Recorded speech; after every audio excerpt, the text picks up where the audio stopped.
पहन के माएँ जो हैं इनको सुरमा पहना के तो ये इनको मुजफ्फराबाद रास्ता यानी उड़ी और उस तरफ भेज रही हैं।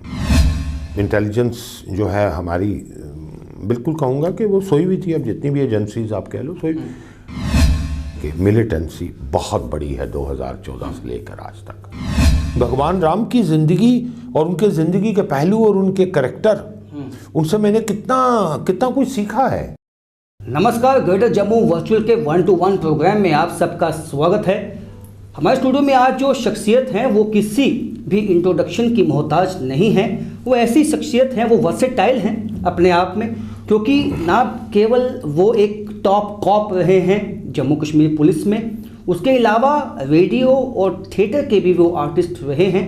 इसके अलावा हम कितना कुछ गिनवाएं, क्योंकि वो एक क्रिकेटर भी रहे हैं जिन्होंने अपनी स्टेट को रिप्रेजेंट किया है और अब वो नेशनल कॉन्फ्रेंस में भी प्रोविंशियल वाइस प्रेसिडेंट हैं। हम स्वागत करते हैं अपने स्टूडियो में इसरार अहमद खान साहब का, जिनको लोग लाली खान के नाम से भी जानते हैं। सर, बहुत स्वागत है आपका ग्रेटर जम्मू वर्चुअल में। Thank you very much sir.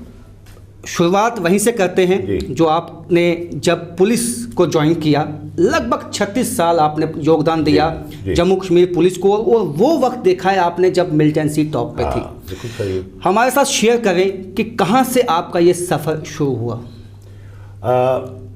देखिए, लॉ करने के बाद मैंने 76 में लॉ किया। LLB करने के बाद मैं कुछ साल मैंने प्रैक्टिस भी की, यानी किस्मत आजमाई की उसमें, लेकिन दिल नहीं लगा। कभी ऐसा होता कि आपकी किस्मत होती कि आपको एक बड़ा इनकरेजिंग सीनियर मिल जाता जी, तो वो आप रास्ते पे लग जाते हो। मेरी बदकिस्मती है कि शायद मेरे अबू ने जहाँ मुझे लगा दिया तो वहाँ शायद उनके पास बहुत जूनियर थे जी, तो वो कितनी मेरे पे तवज्जो देते, तो कुछ ज़्यादा देर में वहाँ वो टिक नहीं पाया जी, और कोई पैसे वैसे भी नहीं मिलते थे जी, बस वो फाइलें लेके घूमता रहता था जी। एंड तब क्या हुआ कि ये पुलिस में पोस्टें निकली सब इंस्पेक्टर्स की जी। तो दौड़ने छोड़ने में अच्छा था, गेम शेम में अच्छा था, करतूत में अच्छा था, लॉ ग्रेजुएट था, तो मैंने जनाब अप्लाई कर दिया सब इंस्पेक्टर की पोस्ट के लिए। जब इंटरव्यू हुआ तो वहाँ कौल साहब थे, DGP, उस वक्त DGP नहीं IG की पोस्ट हुआ करती थी। एक इंटरेस्टिंग बात है, आपसे शेयर करूँगा जी। थोड़ा बहुत यूनिवर्सिटी के ज़माने में जैसा आम होता है, बिल्कुल, यंग लड़कों का आपस में थोड़ी मुक्के चुके चलते थे, झगड़े वगड़े होते थे। आज उनमें तो कुछ लोग नेता लोग हैं, सब ऊपर हैं, अच्छा। लेकिन उस वक्त स्टूडेंट थे तो हमारी झगड़े रहते थे, लड़ाइयाँ वगैरह रहती थी थोड़ा। तो लाली उसी से नाम ज़्यादा चलने लग पड़ा, लाली खान। अच्छा। तो फिर क्या हुआ, जब हम इंटरव्यू के लिए गए तो इंटरव्यू हुआ तो हमें सवाल IG साहब ने किए, समझो बड़ा अच्छा जवाब अब हमने दिए थे, तो लेकिन बड़ा बोल्ड टाइप का था, सीधा बोलने वाला था। उन्होंने कहा वेल डन, कौल साहब थे। तो एक ऑफिसर ने बीच में से बोला, कहा कि सर वो तो ठीक है कि लॉ ग्रेजुएट है, मेरे फादर भी SSP रिटायर्ड थे। अच्छा। कहा है हमारे पुलिस ऑफिसर का लड़का, दैट्स ऑल गुड, बट ये है कि जनाब इसके केसेस बड़े हैं, वो झगड़े के लड़ाइयाँ मुके। तो कौल साहब जो है वो बोले, कहा कि डायमंड कट्स डायमंड, हाँ बिल्कुल, ये शहर में बदमाशी बहुत बढ़ रही है और हमको इसी तरह के पुलिस ऑफिसरों की ज़रूरत है। अच्छा। तो मैंने कहा सर आपने कह तो दिया, लेकिन I don't think I will be selected. तो वो मुझे हंस के कहने लगे, कहता I am telling you when I told you that you are selected you will be selected. और खुशी की बात है कि जब लिस्ट निकली तो मैं सिलेक्ट हो चुका था। खैर फिर चलने लगे, पुलिस ट्रेनिंग कॉलेज फ्लोर में गए। फ्लोर की बड़ी टफ ट्रेनिंग थी, वो ट्रेनिंग से निकल के मैं एज ए प्रोबेशन जो है सब इंस्पेक्टर पुंछ में लगा। तो वहाँ गोपाल शर्मा साहब थे जो कि DGP, बिल्कुल, जो DGP बने बाद। गोपाल शर्मा साहब ने मुझसे कई बार गुफ्तगू की, बातें शादी की, तो मुझे कहने लगे कि तू बड़ी अच्छी फैमिली का लड़का है, कि why don't you try for the KPS, अच्छा तुम क्यों नहीं एग्ज़ाम दे। तो मैंने कहा जनाब अगर छुट्टी देंगे तो बड़ा टाइम देता। उन्होंने कहा तुम तैयारी करो। आप यकीन करिए कि जिस वक्त शाम के टाइम के ऊपर रात जब होती थी तो जनाब थाने का काम करने के बाद मैं पढ़ने बैठ जाता। अच्छा। तो यानी 8 बजे के बाद लेके मुझे कोई तंग, उन्होंने एक ऑर्डर इशू किया था, SHO को लिखा था कि तुम इसको कोई ड्यूटी नहीं करोगे। तो जनाब वो रात तक मैं रात को पढ़ता था, फिर तैयारी करके मैंने एग्ज़ाम वो पास किया 84 में, as direct as a DSP में आया। अच्छा, दिस इज वहाँ से मेरा पुलिस का। ये बहुत ही अहम बात है कि सब इंस्पेक्टर आप गए, लेकिन आपको एक दिशा मिल गई और आपके अंदर ये कैलिबर भी था कि आप KPS भी कर सकते हो और आपने करके दिखाया। जो आपसे तवक्का थी उस वक्त के, जिस तरह से जम्मू के हालात थे, या उस वक्त मिलिटेंसी जम्मू में भी काफ़ी थी, क्या चैलेंजेस एज ए कॉप आपके सामने उस वक्त आए? आप 84 के बाद की बात कर रहे हैं? जी बिल्कुल बिल्कुल बिल्कुल। 84 में सर्विस में आए तो मैं आपसे ये कहूँ कि ट्रेनिंग पीरियड करने के बाद जब मेरी पोस्टिंग हुई तो DSP ट्रैफिक बाय चांस हमारे खजूरिया साहब DGP थे, MM खजूरिया साहब का बड़ा विजन था जी, बहुत ज़बरदस्त ऑफिसर थे, बड़े धाकड़ किस्म के ऑफिसर, बड़े इंटेलिजेंट और बहुत पढ़े लिखे और बड़े काबिल। बिल्कुल बिल्कुल। उन्होंने मुझको डोगरी में कहा कि मुड़िया तो कुत्थे जाना पोस्टिंग कर? मैं जनाब इधर ही लाई उड़ो, इधर जम्मू शम्मू में तो जम्मू रोने वाला नहीं, मैं तो श्रीनगर पोस्टिंग लाऊं ताकि तेरे आस्ते जम्मू ते श्रीनगर जड़ी दोनों जड़े सूबे ने इक्के ने रहन। बिल्कुल। तो तेरे आस्ते जरा फील्ड आ खुला रहो कि तू जम्मू वाले चंगे थाने भी लगी सकेगा तो तू जाके श्रीनगर भी पोस्टिंग लै सकेंगे। साढ़े जम्मू वाले ये प्रॉब्लम है, ये जम्मू के रोना चाहते बिल्कुल, तो श्रीनगर वाले ये प्रॉब्लम है जम्मू नहीं होने चाहिए। अच्छा, तो उन्हें मैं चुकी है सब तो पहले ना मेरी DSP ट्रैफिक कश्मीर जड़ा उन्हें मेरी पोस्टिंग। अच्छा अच्छा। और वो वाकई उन्हें मेरे आस्ते रस्ते खोले कि मैं दोनों सूबे दे विच मैं दोनों प्रोविंस में नौकरी की थी। वो दिन बड़े अच्छे गुजरे जी। 85 DSP ट्रैफिक गया, 85 ठीक रहा जी, बड़ा अच्छा सीजन रहा, फिल्म शूटिंग हो रही है। 86 तो निक्का निक्का काम शुरू हो गया। अच्छा, 86 तो काम शुरू हो गया, किधर थोड़ा जहा धमाका हो रहा है, छोटा जहा इंप्रोवाइज एक्सप्लोसिव डिवाइसेज छोटी जी वो चलने लग पई। उसके बाद 87 का इलैक्शन आया, उसी च उन्हें डिस्टर्ब करने की कोशिश की थी। तो 87 के इलैक्शन के बाद जड़ा और फिर असा सुनिया कि मुस्लिम यूनाइटेड फ्रंट जड़ा इलैक्शन लड़ा दी जी, उन्होंने लोगों की ये सोच सी कि सब साढ़े नाल रिगिंग हुई है, हमारे साथ रिगिंग हुई है। आई एम सॉरी, मैं डोगरी मैं उर्दू मिक्स करके ही मैं बोलूँगा जो मैं।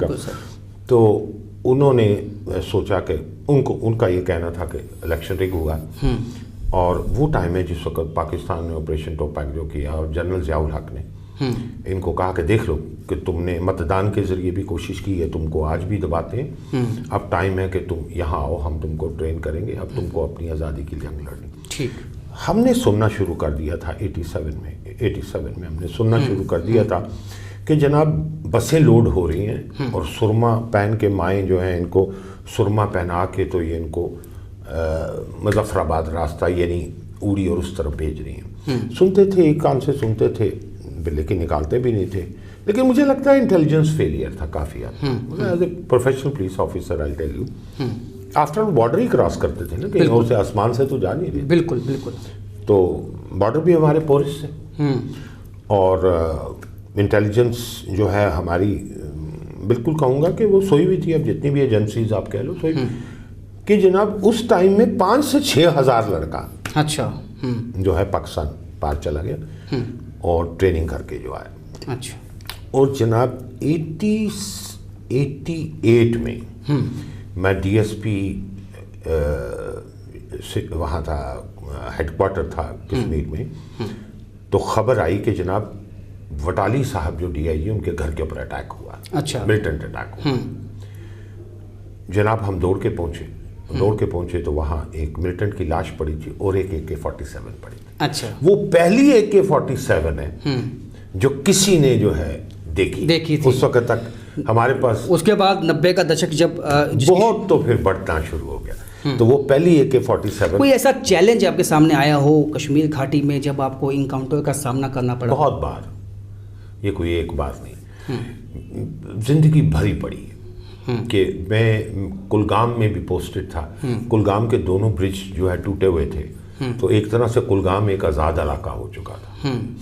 तो वहाँ तो सुबह शाम BSF और उनके साथ मिलके इनकाउंटर्स चलते थे और रास्तों में घेर लेते थे। कई बार मौत के मुंह से बचे, कई बार ऐसा वाकया आप शेयर कर सके हमारे साथ जब आप मौत के मुंह से बचे उस वक्त? देखिए, गाड़ी पे जा रहे थे और एक नाले के ऊपर से आके जनाब ज़बरदस्त हमारे पे चारों तरफ से फायर हुआ। हम रिटेलिएट नहीं कर सके, चारों उतराई में थे, नीचे जाके नाला आप चढ़ रहे थे तो फायरिंग हुई।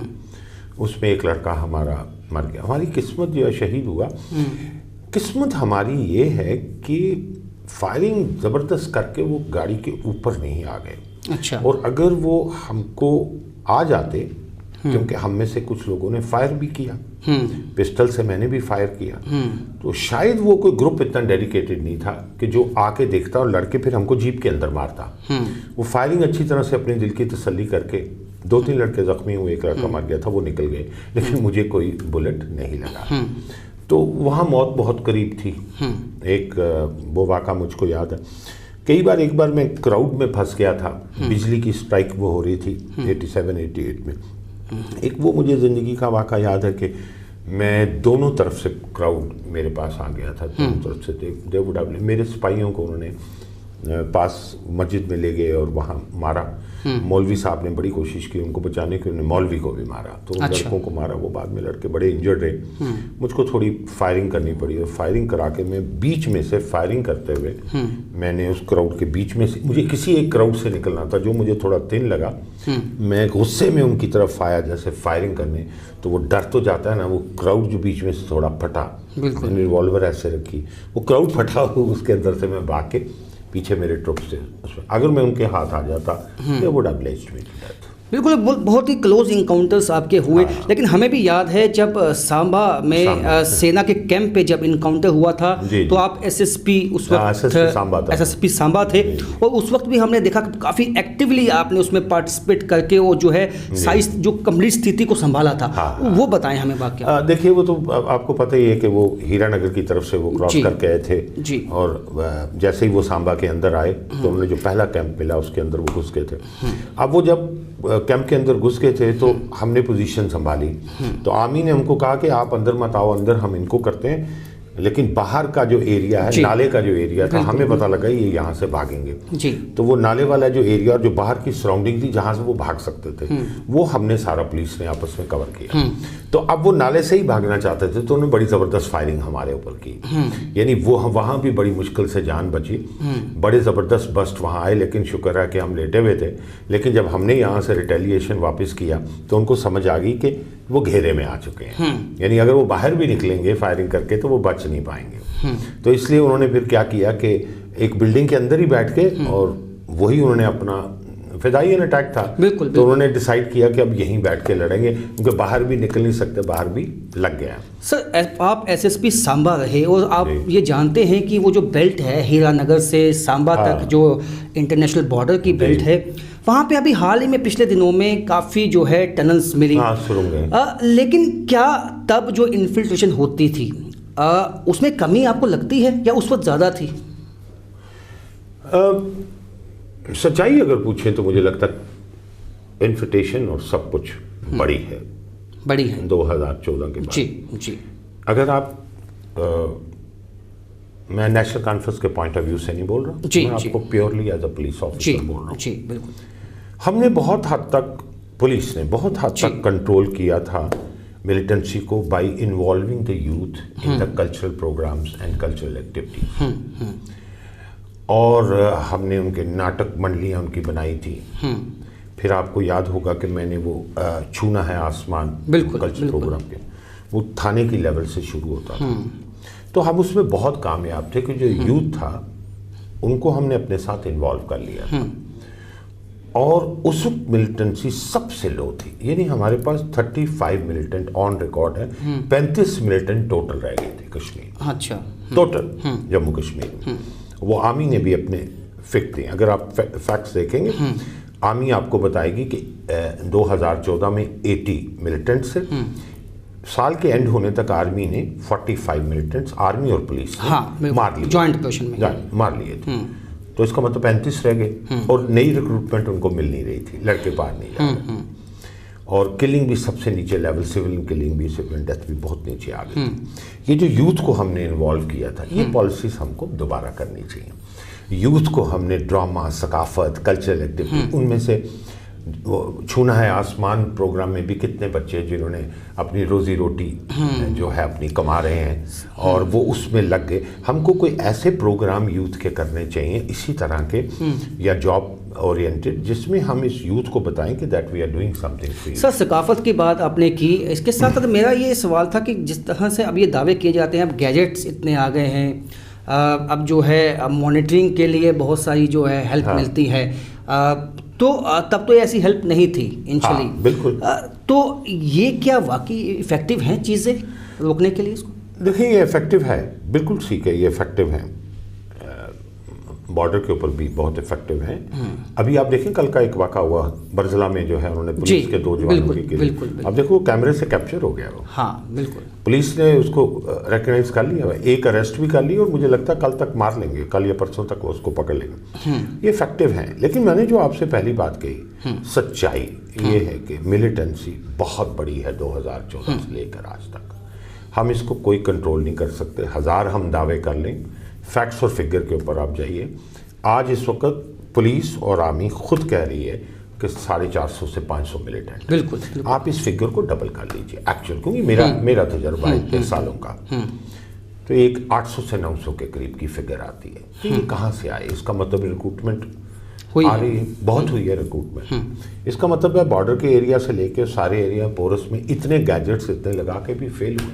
तो ये फेलियर हमें देखने चाहिए। I believe in one thing कि पुलिस अगर कोई मिस्टेक कमिट करती है तो उसको इमीडिएटली मुअत्तली और सस्पेंशन और ये शुरू हो जाते हैं। मैं ये समझता हूँ कि हमारे बॉर्डर के साथ भी जितने ट्रूप्स हैं उसकी भी एक अकाउंटेबिलिटी होनी चाहिए, उसका भी एक कमीशन होना चाहिए कि आर्मी जो है अपनी लेवल के ऊपर जिस एरिया से पता लग जाता आपको किस एरिया से लड़के हैं, बिल्कुल। वहाँ भी हर साल आर्मी अपना एक कोर्ट मार्शल बनाए और जिस एरिया से वो इन्फिल्ट्रेशन हुई है वो अकाउंटेबल फॉर किए जाए, अकाउंट फॉर किए जाए और उनको पता लगे। बिल्कुल, आपने सही कहा सर। इसके साथ साथ जैसे कि हमने देखा है ड्रोन से अब जो है हथियार जो है, नशा, क्या नशे का इतना स्मगलिंग था फ्रॉम अक्रॉस द बॉर्डर या ये पिछले कुछ चंद सालों में आसाम में देखा आपने? नहीं, ये शुरू से रहा है। ये नशे का जो है ये देखिए पाकिस्तान के पास 2 तरीकों से, एक तो वो नशा हमारे लोग भी बाई करके लाते थे फिर यहाँ से पंजाब से, ये पुराना रूट है। दूसरा बहुत सी ऐसी चीज़ें जो नशे में पेमेंट होती है। अच्छा, यानी आपने वो दे दी, वो मतलब वो नशा जो है वो भी मिलिटेंसी को फ्यूल करने और इस एक्टिविटी के भी वो काम आता बेचने के बाद। ये भी एक तरीका है। एक तो बाहर से पैसा आया, बैंकों से आया, उधर नजर होगी। अब देखो वहाँ से अगर आपके पास नशे की खेप है और आपने वो कहीं बेची, वो पैसा आपके पास कैश। हाँ बिल्कुल बिल्कुल सर। इसके साथ साथ मैं यहाँ एक कंट्रास्ट देखता हूँ आपकी पर्सनैलिटी में। एक तरफ तो आप एक थिएटर आर्टिस्ट हैं, आर्ट लवर हैं, और दूसरी तरफ एक हार्ड कोर जैसे कॉप आपकी एक इमेज सामने आती है। जो आपका ये थिएटर का जो एक जर्नी है उसके बारे में बताएं, ये कब हुई, रेडियो में कब आपने काम किया? देखिए मैं बड़ी टिपिकल चीज़ है, मैं खुद भी जब मैं कभी सोचता हूँ कि एक तरफ मैं टिपिकल पठान हूँ और वही पुलिस हमारे खून में, मेरी 5-6 नस्लें जो है पुलिस और आर्मी, स्टेट और इंडियन आर्मी में सर्व किए हैं। मेरे ग्रेट ग्रैंडफादर स्टार्टिंग फ्रॉम 1760 1700 उस वक्त से। तो दूसरी तरफ ये आर्ट और कल्चर, आई थिंक मेरी मदर जो थी वो बड़ी अच्छी आर्टिस्ट थी और वो बड़े अच्छे रोल करती थी। राजा हरिश्चंद्र प्ले था स्कूल का और वो गाने, और उसकी बड़ी दिलदादा थी। मुझे लगता है वो मदर की तरफ, बाप की तरफ से मुझे कॉप और ये आया, और मदर की तरफ से हुआ, तो मेरा हमेशा एक दिल जो है आर्ट की तरफ झुकाव रहा। तो मुझे सबसे पहले जो है मेरी एक आंटी रहती तो वो मुझे देखती थी कि मैं बोलता ठीक था, तो वो मुझे मेरे साथ लेगी मुझे रेडियो, तो मैंने रेडियो में जनाब मैंने ऑडिशन दिया तो मैं पास हो गया। अच्छा। सी परवाना और भरद्वाज जी प्रोड्यूसर वो थे, असिस्टेंट उनके थे, तो मैं रेडियो वॉइस बना, उसके बाद मैं रेडियो करने लगा। फिर सूरी साहब जो हैं, विजय सूरी, झानी विजय सूरी साहब, उनकी बड़ा मेरे पे दस्त शफकत रहा और वो बड़े प्यार से वो मुझे सिखाते भी थे और ये भी। फिर वो मुझे थिएटर में उन्होंने इंट्रोड्यूस किया। उनके जो अपने ग्रुप के जो थिएटर प्लेस थे उसमें मुझे ले जाते थे वो, तो मैंने वहाँ से करना शुरू किया। अब देखिए माहौल कितना अच्छा था। मैंने 5 साल रामलीला किया, वो भी कश्मीर में। अच्छा, मैं रामलीला में मैंने रावण का किरदार भी किया है और मैंने सुग्रीव का किरदार भी किया है कश्मीर में। रामलीला कब की बात है साहब? ये मैं आपसे बता रहा हूँ 1972 से लेके 1976 तक। तब कैसे हालात थे? तब नॉर्मल सी थी, बिल्कुल नॉर्मल सी थी और एक सेकुलरिज्म था कि हिंदू मुस्लिम कोई बात ही नहीं थी, ना किसी कश्मीरी। अरे 50% कास्ट तो हमारी मुस्लिम हुआ करती थी। हाँ। कितने आपको, जब कश्मीर में आपको कितना हिंदू मिलेगा? कुछ पंडित फैमिली की लड़कियां थी और बाकी डोगरे तो वहां है ही नहीं है, तो बाकी हम ही लोग थे। मुस्लिम भी होते थे, जम्मू के डोगरा मुस्लिम भी होते थे और कश्मीरी भी होते थे। जैसे आपने कहा कि आप रामलीला भी करते थे। रामलीला एक बड़ी बात है, कोई वो विजुलाइज करती है और जो हिंदू माइथोलॉजी और रिलीजियस सेंटिमेंट्स है उसको भी सिंबलाइज करती है। बिल्कुल। तो उसको उस वक्त करना तो ये अपने आप में बताता है कि हालात कितने अच्छे थे, कितने अच्छे थे। और मैं कहूँ मैंने कितना कुछ सीखा है। मैंने राम जी, भगवान राम की जिंदगी और उनके जिंदगी के पहलू और उनके करैक्टर, उनसे मैंने कितना कुछ सीखा है। और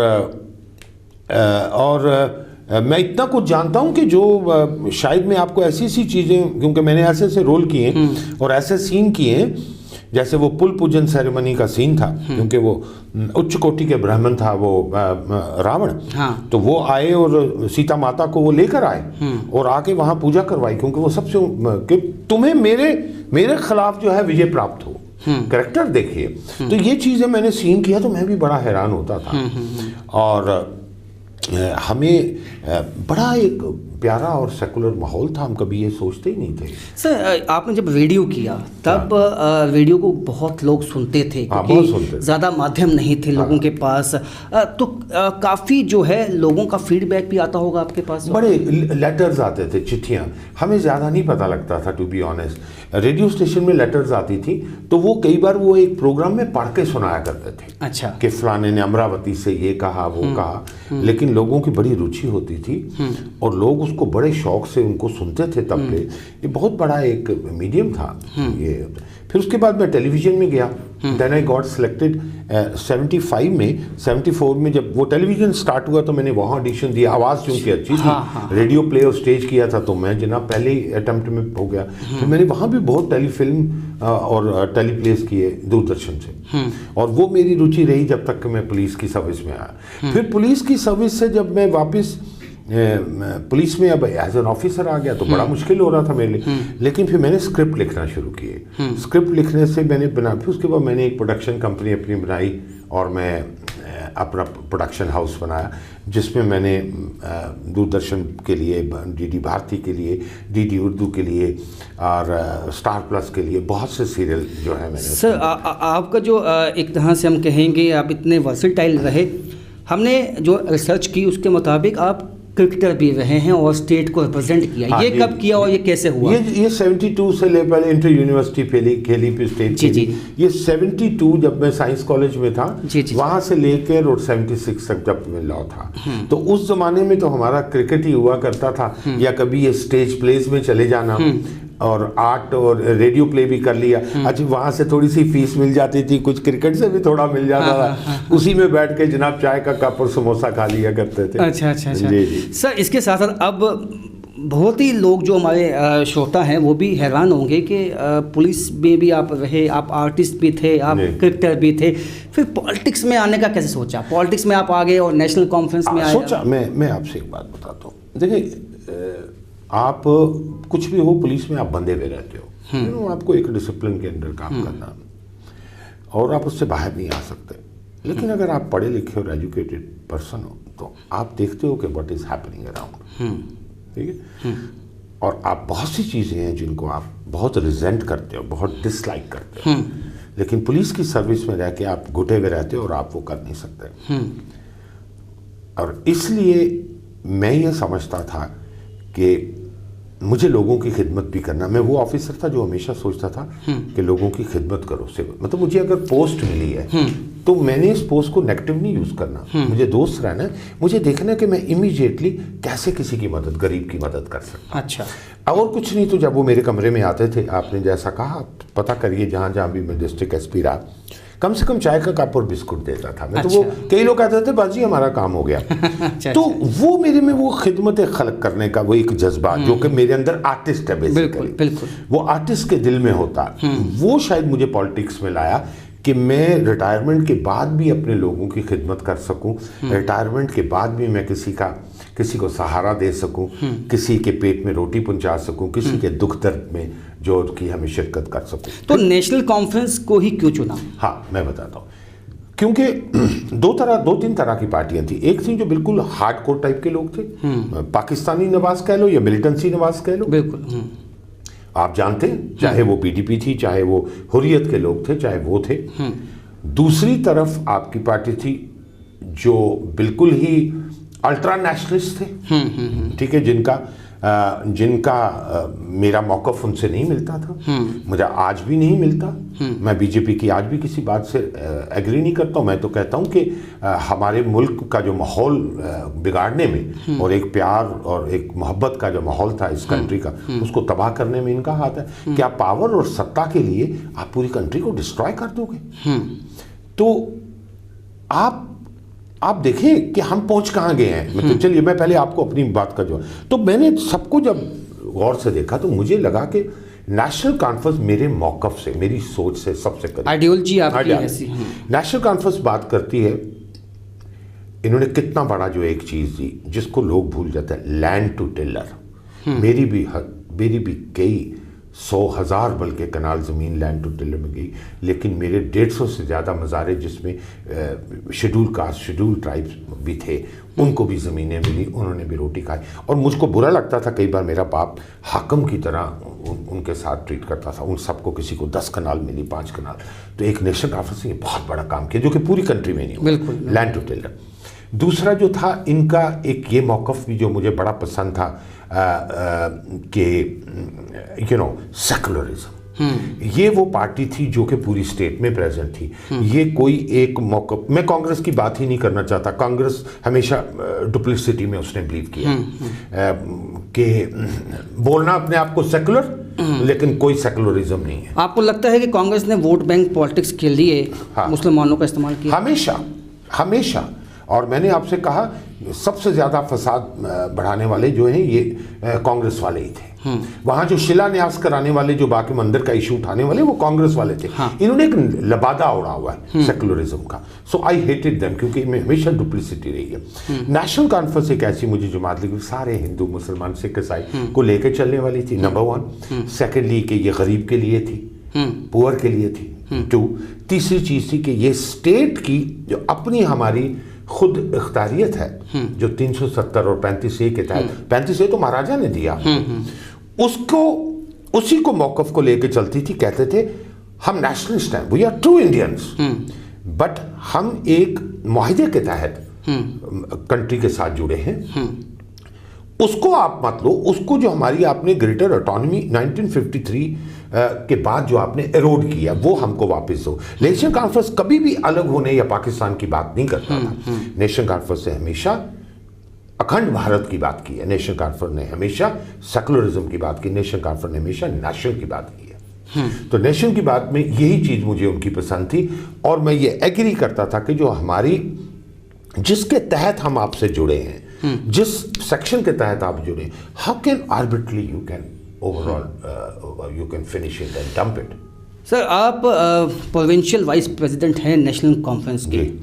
आज जो हालात हैं जम्मू कश्मीर, यूटी में, कैसे देखते हैं? अगर इसको आपने कुछ लाइंस में अगर डिस्क्राइब करना हो, कैसे करेंगे? मैं ये कहता हूँ कि ये एक मेकशिफ्ट अरेंजमेंट है। It's not a government, it's not a government. इस वक्त सब कुछ ब्यूरोक्रेसी के हाथ में है। पीपल रिप्रेजेंटेशन कहाँ है? आप लाइन में खड़े हो जाइए, गवर्नर साहब की मर्जी है, it's his pleasure that he meets you. खड़े हो जाइए लाइन में, नंबर आ गया आपका तो बुला लिया जाएगा। लेकिन जब आपकी डेमोक्रेसी होती है, जब आपकी एक इलेक्टेड गवर्नमेंट होती है, आप मिनिस्टर को गले से पकड़ सकते हैं, से कि मेरा ये काम है। ये तो एक सिस्टम चल रहा है जिसको कहते हैं ना स्टॉप गैप अरेंजमेंट। ये सारी एक गवर्नर का आना, दूसरे का आना, जिसको ना यहाँ की वाकफियत है, ना उसको कोई नॉलेज है, ना वो यहाँ रहा, ना वो लोगों की पल्स जानता है। सकाफत में देखो, पॉलिटिक्स में देखो, किसी चीज़ में देखो, बेड़ा गर्क है हमारा। टूरिज्म में देखो, हर चीज़ में देखो, हम हर तरफ से हमने मार खाई है। जम्मू ने क्या लिया हमने, अब हम प्रॉपर्टी टैक्स भी देने जा रहे हैं, वेरी सून प्रॉपर्टी टैक्स लगेगा। पहले लगे हुए थे आपके टोल टैक्स और ये चल रहे थे, अब आपके प्रॉपर्टी टैक्स चल रहे हैं। बिल्कुल। तेल देखिए, आप तेल ही को देखें कि जनाब उसके ऊपर कोई रोक नहीं, और लोग समझते हैं। एक मेरे दोस्त ने मुझे कहा तेल बढ़ रहा है तो क्या हुआ, और कुछ नहीं होता जी, हमें कंट्री के अंदर कंट्रीब्यूट करना चाहिए, मुल्क को पैसा जा रहा है। अरे मुल्क 98% पॉपुलेशन, प्यू की ये रिसर्च है जो कि इंडिपेंडेंट अदारा है, नॉन पार्टीजन अदारा है वाशिंगटन में, उसने कहा है कि 98% Indians are in the poor category. 98%, there is no middle class. Middle class हम उसको कहते हैं जो 1500 रुपए पर डे से ऊपर लेता है। हाँ। हम 98% है जो 1500 से नीचे लेते हैं, $2 से शुरू करके। 98% को ये इफेक्ट करता है। जो 2% है उसको अगर टैक्स लग गया तो आपके समझते हैं कंट्री के अंदर पैसा आप तो मार रहे हो 98% वालों को। $50 का बैरल का आपका तेल है और आप उसके 37% is the petrol value, 33%, 67% are the taxes. तो गरीब कहां मरेगा? भाड़े चढ़ेंगे, मेटाडोरें अपना किराया बढ़ाएंगी, स्कूल वाले, बसों वाले अपना बढ़ाएंगे बच्चों, गरीब के बच्चों के लिए। जो ट्रांसपोर्ट, जो सामान यहां आएगा खाने पीने का, उसके ऊपर ट्रांसपोर्टेशन जो है बढ़ेगी। तो जैसे ही तेल बढ़ता है तो हर एक को मार पड़ती है। हमारा स्टेट वाला उसी को थोड़ा कम करके बताए। हमारे गवर्नर साहब को मैं रिक्वेस्ट करता हूं, आप क्या करो, जो आपका स्टेट टैक्स है, तो सेंट्रल टैक्सेस है, आप अपने स्टेट टैक्स को, मेरी रिक्वेस्ट है गवर्नर साहब से कि आप हमारी महंगाई मारने के लिए, हमारा तेल आपने बुझा दिया 90 रुपए के ऊपर, आप ऐसा करें कि जनाब 5% जो आपका स्टेट टैक्स है उसमें रिडक्शन कर लें। जी जी। तो कम से कम हमारे लोगों को एक 5 रुपए का फायदा होगा। कोई करने को तैयार नहीं है, सिर्फ रगड़ा देने को तैयार है। असल में इन लोगों ने समझ लिया, जो इस वक्त फार्मर्स के साथ भी बर्ताव हो रहा है, मुझे लगता है इस सरकार ने ये चीज समझ ली है कि अवाम को मारो, दबा के मारो, बाहर निकले तो डंडे मारो। वो कश्मीर में भी, वो यहाँ भी, कोई फर्क नहीं पड़ता। तेल बढ़ाओ, ये बढ़ाओ, ये बोलते रहते हैं, भौंकते रहते हैं, उनको भौंकने दो, कोई फर्क नहीं है। I think this is how they are working. उनको परवाह नहीं है कोई भी। और वाकई अगर फार्मर निकले हैं तो निकले हैं। आप देख लो, हमारी अवाम, तेल ऊपर चढ़ रहा है, टेलीविजन बोल रहा है, who is bothered? Nobody is bothered. मरे, जो गरीब मर रहा है, देखिए, मैं और आप सफेद कपड़े पहनने वाले लोग हैं, आपको क्या पता गरीब के घर के अंदर क्या हालत जी, बिल्कुल बिल्कुल। जब 5 रुपए भी चढ़ते हैं गैस पे, उसको पूछो उसके दिल से क्या होता है। वो इन गरीबों के लिए काम करना चाहता हूँ। जिस वक्त ये था आपका कोविड था, तो मैं कितनी बार गया हूँ एरियाज में और मैंने फ्री राशन जो है बांटा है।